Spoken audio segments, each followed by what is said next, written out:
two of the programs were social justice programs, where music was used to raise awareness around social issues.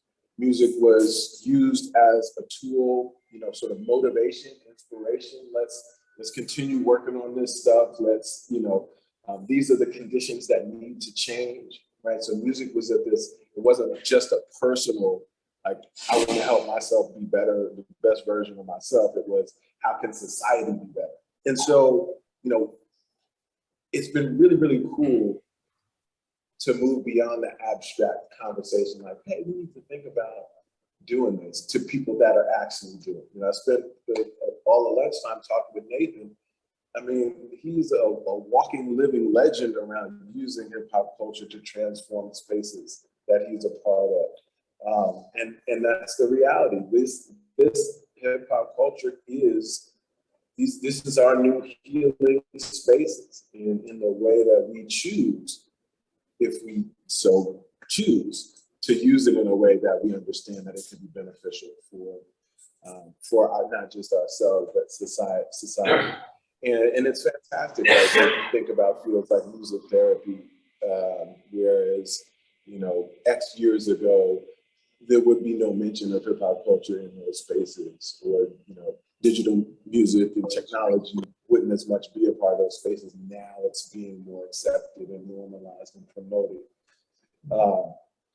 It's fascinating to see, I can, in the School of Social Work, as director of our graduate program, we can have a music studio in the School of Social Work, So that's a part of what I'm here to really, it's really a celebration of the fact that this culture is a part of what we think about when we think about well-being in its totality. So that's a little bit of where I kind of want to go. So as we get started, so I believe in interactive stuff. So we're gonna listen to music. We're gonna talk about some things. Just a reminder: anything that we talk about, listen to, it's for the purposes of learning, right? We're gonna be looking at, listening to content for the purposes of analyzing and thinking about what this might mean in practice, how we might think about it from a learning standpoint, from a growth standpoint. But if there's anything that you feel is off or whatever, let me know. But the goal even there is to unpack it a little bit. Why is it concerning to us? All right. So in terms of, I'm a researcher, so constantly asking questions, trying to understand things from things that we don't know a lot about, particularly about music experiences. Also an educator, so I'm in the School of Social Work and teach at the undergraduate and graduate level, preparing social workers to go out and do all sorts of amazing things and not come focus. And then also a practitioner. I don't get to practice as much as I can, but we kind of have like one signature event a year. We're having a mixtape camp in August. So I work a lot with what we call our TRIO program. And this is a fantastic program that works with high school students that have declared that they're interested in college, but most are first generation. They will be the first in their families to go, but they have articulated a desire to go to college. And so we work a lot with that program. And goal in my work, and I'll share a little bit of model, and the focus is empowerment based. The goal is to create conditions where people feel more empowered, both in terms of themselves and the communities that they identify with and find valuable and meaningful to them, but also to inhibit risk. So I'm a licensed clinical social worker, but I have a public health background as well. So I think in terms of risk. And so it's both to facilitate, you can't empower somebody, right? Buffer and mitigate that risk as well. So what is hip hop culture? I'm not sure Elliot has a little bit of time. He usually gives us a really good grounding of the culture. But in a nutshell, we talked about 5 elements of hip hop culture, kind of beyond the radio definitions. Can anybody tell me real quick five elements? Music itself, MC. Okay. What's the 5th element, y'all? There it is. Exactly. The most important, right? Knowledge of self, kind of thinking about yourself, thinking about the environment within which you are growing and developing. So those are the 5 elements in its broadest sense. If people talk about other things like style and dress and the other aesthetics, but those are kind of the 5 core elements that we speak a lot about. So we talked about the global nature. One of the great things about the culture is it's context specific, right? So wherever you drop down, it's going to have some of those basic cultural elements, but it's going to manifest through the lens of that cultural space that you're in, right? Elliot goes around the globe and does this work in countries everywhere, in cities and everywhere. And every place has that cultural lens through which they are interpreting the culture and making it meaningful to them, right? So it's gonna naturally build on whatever strengths are in those spaces and bring that to life.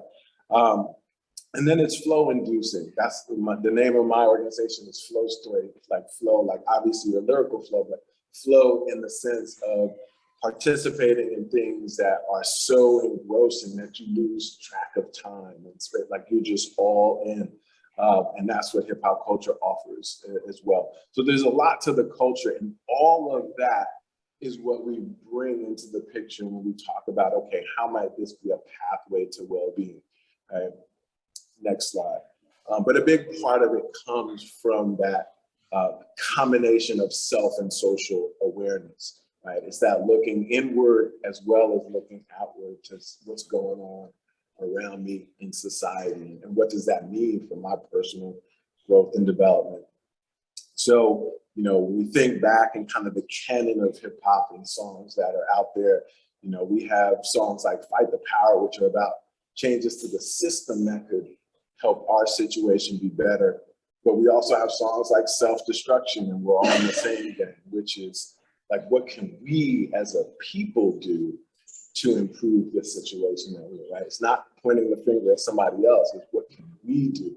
That takes a level of self-awareness to be able to have that, and courage to have that conversation, right? Not everybody is willing to look at themselves. It's like, what am I contributing negatively to this situation that can be improved? And then there is that sort of very personal songs like I and the many that are just about me as an individual, my journey, myself, my identity, and you know, how am I showing up in the world? How can I be the best version of myself? So hip hop culture is embedded with all of these different types of pathways to change, pathways to individual change and pathways to collective change. And it's something it's across the life course, right? So, you know, one of the things that, you know, I'll just give myself as an example, right? So J. Cole has a song out called Heaven's EP. And in it, he has a line, he says, with every record, and I'll substitute talk, like, so I'm gonna talk, right? Right now. So with every talk, I be asking the masses to tune your hearts to me. I represent intelligent brothers that grew up harshly. But lately I've been questioning, second guessing whether or not I've got something to offer since I've done eluded poverty, or has the money watered me down? That truth is hard for me, right? It's that reflecting, like, I'm in a different place in my life than I was 35 years ago when I was in a low-income community, you know, growing up in the projects and worrying about, you know, our lights just got cut off. When the lights gonna get cut back on, you know, when's the next time we could go grocery shopping? So I'm in a very different place. So does my perspective really have an impact on the world? Am I able to put myself in a place where I can be as helpful to the people that I want to help because I'm in a different place, I have a different level of privilege, right? That's something that I personally deal with at 48 years old, right? That's hip hop, having me have that conversation with myself, right? That's the same hip hop that may be, you know, maybe a Polo G song to a kid that is 15 years old, is interrogating their own lived experience to try to figure out where they are, right? It's still the same culture, right? So as much as we say it's a youth culture, it's not. It's a way to look at developmental narratives across the lifespan. It's important that we move from that. Another conversation that's important is thinking about the spectrum of ways that we can think about how the culture can be used to promote well-being, right? So if you think of the mental health spectrum, on one end, we have, where there's no professional even involved at all, right? So self-care, self-help, how people engage content on their own by themselves and everyday listening, right? Compared to some of the more formal interventions, whether it's prevention-based, whether it's actual therapy and treatment. There's a spectrum of ways that we can engage the culture. And a lot of times, sort of hip hop therapy gets the sort of rules the day in terms of the discussion, but it's important that we think very broadly around how, Simon and I, we had a conversation about, where noise solution fits in that picture. It's a way to promote well-being. It's not necessarily therapy, but it can have some therapeutic effects. And so that allows us to think more strategically and nuanced about all these different ways people are using it. Let's be precise about where these experiences are happening and how it can promote. So question to you all, how, if at all, do you use music? And think music broadly, it doesn't have to be hip hop. How do you use music in your own lived experience? Mood change. Okay. So not feeling so great, I want to feel better type of mood change. I'm just waking up and to get up for the day. Yeah, absolutely. Right. That's kind of the gym mentality, right? I'm going to do a workout and I want to get, yeah. Living coaches. Okay. Staying. Yeah. Right. Yeah. Right. So sometimes people think it needs to be to alter. Sometimes you really just want to be immersed in that, right? To match the mood. Yeah. So I want to do a few music examples, but I'll give you a tiny bit on the research. So one of the things that thank you all for sharing, by the way, how you engage music. So I've been over the last 15 plus years doing research and I want to give a shout out to Edgar Tyson, rest in power. But he brought a lot to the field in saying that, hey, we need to more systematically look at the positive impacts of the culture. He's a social worker by training, and so brought it through the lens of social work, but it's across disciplines, psychology, psychiatry, counseling, education. But he really kind of opened the door to looking more systematically at the positive ways of using the culture. And when I entered into the field, I was kind of building on his work, but a couple of the questions that I had was, so we have people that were talking about, okay, what are the negative ways of engaging hip hop culture and like how do you prevent that, the bad stuff? And then we had some of the newer folks like Tyson and others to say, okay, well, what are the positive, healthy, empowering aspects of the culture? And one of the questions I had was, does it have to be one or the other, right? Is it possible that we can explore both? And then, so that was what I looked at. Can those things coexist? And then how can we use that in our work, right? Is it possible that things can be both empowering and risky at the same time? And that was one of the findings that we found, because that's important, right? We could have been, and then also asking specifically about the music that you listen to, not abstract, like is hip hop good right now? Is the music, in what ways does the music that you listen to impact you in certain ways? And it makes me more comfortable talking about things that, I have a hard time talking about, right?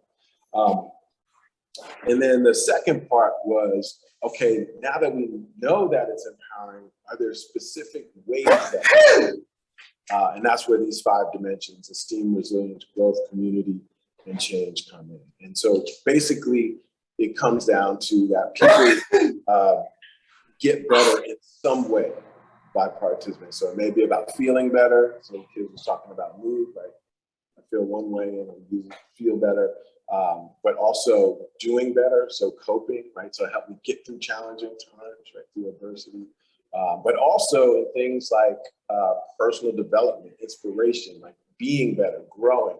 So it's not just about doing better, but it's about being better as a person, the best version of yourself, right? Thinking differently of the decisions that I make, right? Things like that. So, but then also at the community level. So in terms of, we talked about social, right? So there's the social, like entertainment, social kind of bonding thing, but then there's also some social identity, right? So thinking about groups. So I talked about Public Enemy, for example, right? So that increases the sense of belonging to the Black community. So that's a different type of community. But it could be any community, it could be gender, it could be neighborhood, right? There's all of these belonging things in the community. And then there's social change. And so the kind of protest stuff. So raising awareness about societal conditions that are inequitable or unjust. So those themes of empowerment, whether you're listening to tracks from 1985, 2005, 2022, right? You're gonna find those themes of empowerment in the content. So that was a big part of what I brought to the research. So it's understanding that, understanding what's important about well-being in general, and then putting that into practice. So that underlines a lot of the practice work that's done. And then this is thinking about over the lifespan, right? So I gave the J. Cole example of me at 48 years old as, you know, and I could have gave an example of Public Enemy with me at 15 years old. So across the lifespan, there are these places where this can have an impact. All right, so let's do a couple of music examples. Okay, it's gonna play. Lord of glory. Is there a mic? Let the church say amen. Oh yeah, there was a Anybody else want to come up here and get a testimony during this communion day? Anybody want to come share their story? Sister Black, want to come on up here and talk to us? Come on up here, Sister Black, come on. Talk to these people. Look, I tend to hide when I grieve. Losing my brother hurts so much that I... Oh, there it is.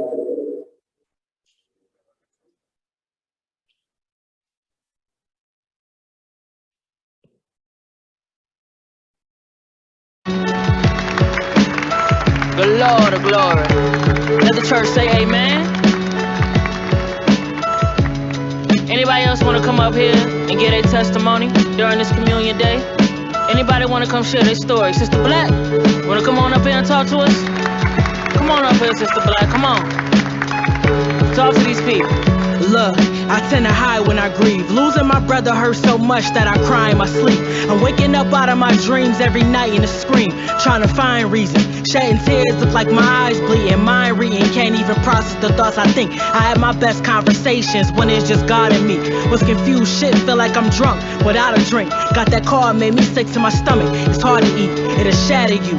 My heart's pure, it never matter who. Never show loyalty to me, I'm giving gratitude. Tragic news, pain that left me in a saddest mood. Depressed and family assuming it's just my attitude. I'm stressed bad, feeling guilty after my best laugh. For years I've been dealing with trauma. I took a step back from friends dying and prison visits. To see my stepdad so ahead of my time. When I sleep, I wake with jet lag, peace hiding from me. Best friends in the sky above me. Scared to open up to my man, and all he doing is trying to love me. Used to spend the night with buddies, but scared to sleep cause a brother keep coming in the room trying to touch me. It's gonna take more than a prayer just to fix that, cause even when my truth comes to the light, it still be pitch black. I don't stress about bills, I know how to get cash. Shit, I'm stressing about losses I never get back, for real. Alright now, Sister Black, I hear that pain, girl. I like that. I'ma need you to watch that cursing though. No, we are in the house of the Lord. I hear that pain, girl. Talk about that. There, look at me. Oh, you got more to say? All right, in the interest of time, I'll cut it at about half of that track, working through it, right? That's that piece, is how do you cope? There's lots of ways to cope. You can cope in ways that are very healthy. You can cope in ways that are not so healthy. But it opens the door to that conversation. So this is a good track as an example, right, of how songs often capture that journey that people are on.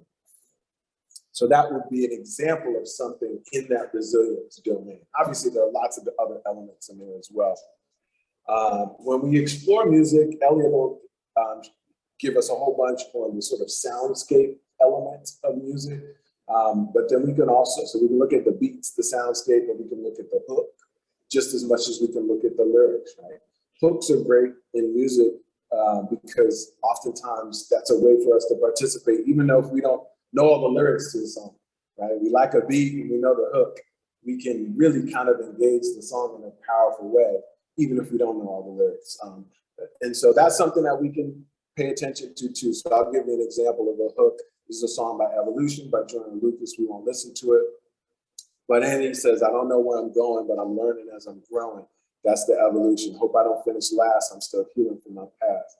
I need some retribution. Did a lot of getting even, but I'm sick and tired of beefing. What's the resolution? I'm talking evolution. So this is an example of growth, right? That active wanting to be a better person, right? Acknowledging going through the challenges, but wanting to take it to that next level. So that's an example of the growth domain. I think I do want to play one more clip before we wrap up. Yeah, next song. I want to play this one to kind of capture that growth dimension a little bit more concretely. So you can click that light bulb up there. Let's see if that'll. It's here. You was born out of drama, and you was put in a lion's den with no weapon or armor. Your coping mechanisms help, now they making it harder. And you was handing out revenge, wasn't thinking about karma. You moving farther from God, kid. Don't you let the devil's rage enter your heart, kid. Lead a game with the same spirit you start with. If you already changed, then your heart is hard, similar to mine, and it's time for you to start the job. You keep placing the blame, and then you wonder why the outcome always end up the same. Just be gentle with yourself while you processing pain, asking questions like, damn, how complex is my brain? And bro, the answer is very. And if you're prone to depression, I know that burden is heavy. When you 7 and chronically sad, every day trying to be glad. People do you wrong, now you got a collection of grudges all in your bag. And you don't trust nobody, you got beef with your mom and your dad. All your brother do is shit on you like nobody gon' want your ass. You always looking for home, you always looking for love. Nobody to meet your needs, I'm fitting and set you free, bruh. People are gifted at casting spells, but all that really matter how you feel about yourself. And bitter motherfuckers love dragging people to hell. The reason I put my heart on the table like show and tell. And other people's feelings got nothing to do with you. And nothing that they say should affect your personal truth. Imagine a mere man whose goal is to stop the sun from shining. Homie, I promise they can't do nothing to you unless you let them. Lately I'm feeling my feelings fully, rising to all my challenges, fearlessly facing bullies. I'm happy in my routine. I used to get overwhelmed until I started putting the work in to love myself. Every day I wake up and run, shower, face mask, read, journal, sit down, breathe. And then I school my son, he tell me play my song. I let depression make me feel like fatherhood was a chore. Boy, was I wrong, I am blessed. Now I say that with my chest. I am grateful for my breath, I am present in my flesh. There's enough for me to go around. Got so much to give because I give so much to me. And that's the shit that make me free. Apples falling from my tree, I am abundant. Hummingbirds in my backyard, butterflies in my stomach. Living is really something, kicking it on my hammock, serenaded by chimes. I set up my environment strictly to help my mind, and that self-love, passing that generational wealth up, down and inside to side. Everything is by design.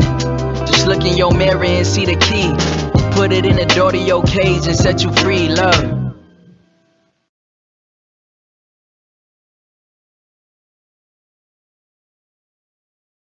Growth-oriented track that could be used for all, like, to talk about the process of things. But if you flip it to the opportunity to be a creative intervention, it turns into an opportunity to create through the dimensions of esteem, resilience, and growth. These are some of the prompts, right, to get people to start to writing in some of these directions. So I don't have the full line here, but we talk about the lion's den. That's a great bar, right? And that's an opportunity to focus in on their resilience standpoint, right? Name a time you bounce back from something difficult, right? So that active coping is within the resilience domain. asking them to create. What's a step you can add to your daily routine as a form of self-care?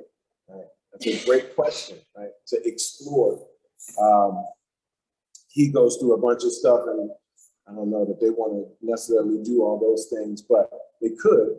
But it's a chance to explore, like, what would be something that you can do for yourself that would help you take a break and have a respite. The other thing to point out is that when doing these things, you can tailor it to who you're working with. So for example, all of these prompts, like say if you were exploring issues of fatherhood, to an adult, you can just add father to the end, right? Name a time you bounced back from a difficult situation you were in as a father.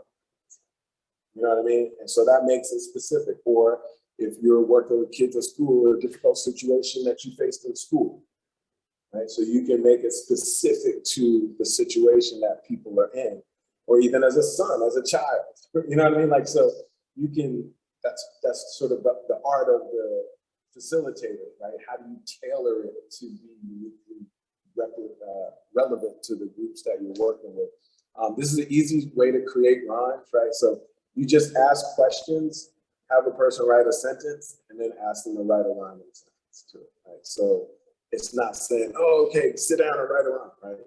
You ask a bunch of questions, have them answer those questions in a sentence, and then create a rhyming sentence for those sentences. And then all of a sudden you've got something there.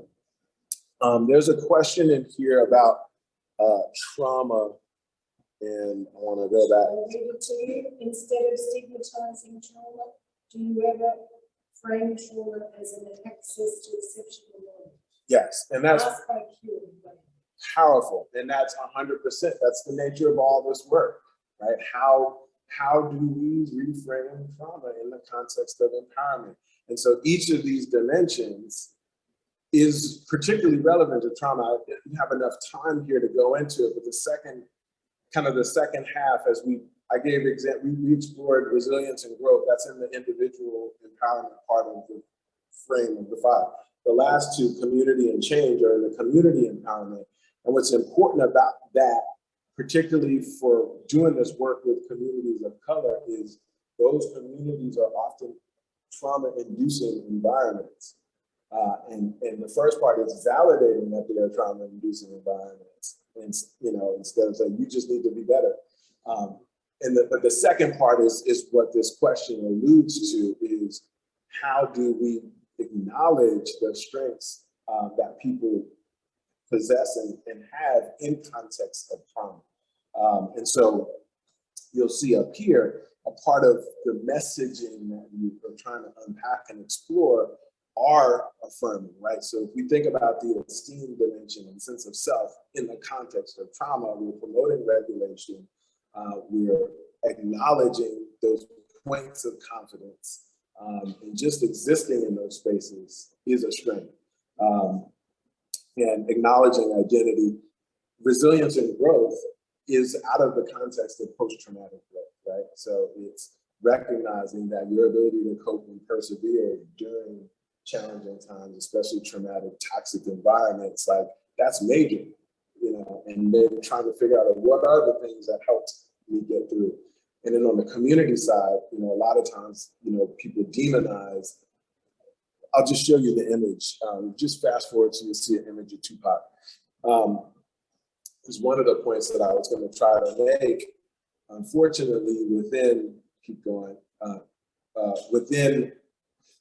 difficult environments, this is it. A lot of times, you'll see this image here, right? This is sort of the quintessential example of resilience. In the toughest of environments, making it, persevering. But what's wrong with this picture? Anybody, real quick, I know I'm out of time.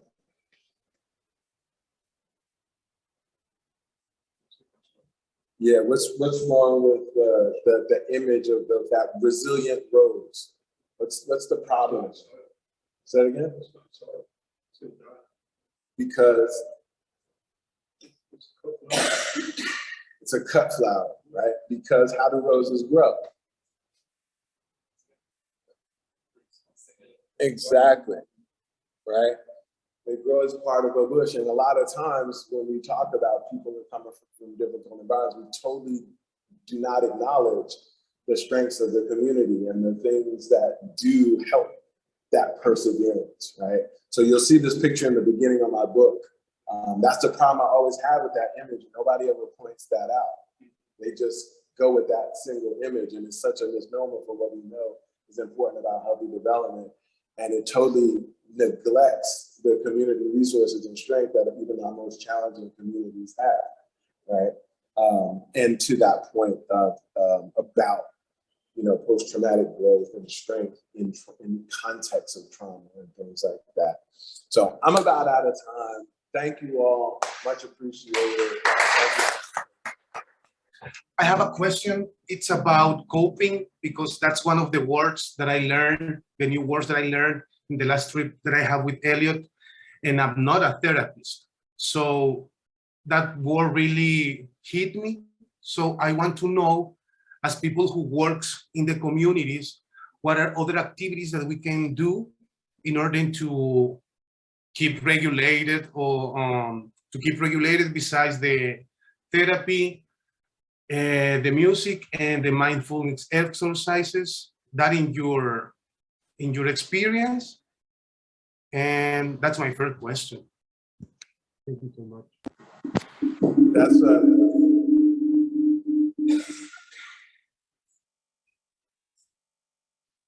so the question was, did you say besides the music, or what in general? Yeah. Besides the music, the therapy, and the mindfulness Oh, exercises. okay, gotcha. That's what we need our colleague Jackie Johnson to come in with some activities. But for me, I mean, that's not my super expertise beyond, I think that there are a lot of kind of sound instrumentals that I try to use as ways to help kind of create that kind of grounding atmosphere. So I stick more to instrumentals and things like that. We are bringing in folks. We do a yearly mixtape camp, and I was just sharing with Nathan, we're bringing in someone that's their expertise is going through mindfulness activities from a hip hop perspective. So I'm looking forward to learning more from them. I don't claim to be the expert on sort of things to help regulate, but learning from Elliot around beat making and things like that, where you know you're able to do some of the bilateral work and to be able to get into some rhythmic regulating through beat making. I think those are things that we speculate have some positive impacts. But as far as me, for myself, that's the limitation of my expertise.